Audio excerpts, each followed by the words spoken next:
আসসালামু আলাইকুম, কেমন আছেন সবাই? আশা করি যে যেখানে আছেন ভালো আছেন। সবাইকে নতুন একটা ব্লগে সুস্বাগতম। আমি নাহার, ওমান থেকে বলতেছি। আমার বাসায় অনেক মেহমান আসছে বা আমরা ইনভাইট করছি।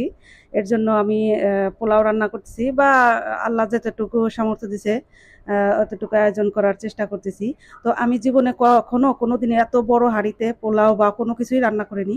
আলহামদুলিল্লাহ প্রথম আমি রান্না করলাম।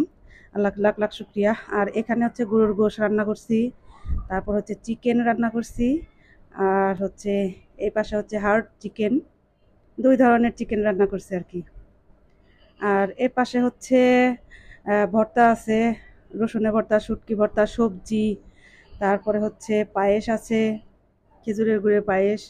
এ পাশে হচ্ছে পিঠা বানাইছি, আয়োজন করতেছি। পিঠা না বানালে তো চলেই না।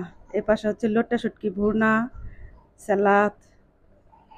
আলহামদুলিল্লাহ আল্লাহ যতটুকু সামর্থ্য দিছে। আর আমার নামেরার জন্য একটু নুডলস বসাইছি। আর এই যে আমার পোলাও আহ, হচ্ছে আর কি। আর সবাইকে চা খাওয়াবো বলে কনডেন্স মিল্ক নিয়ে আসছি, যদিও কেউ চা খায়নি, কারণ ওই সময় খাওয়ার সময় ছিল না, রাত হয়ে গেছে। আর আমার পোলাওটা হয়ে গেছে।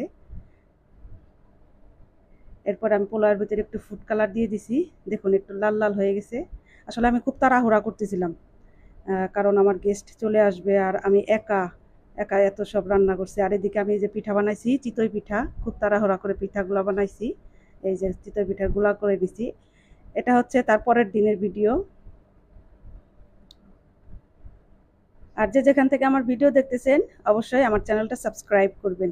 ভালো থাকবেন।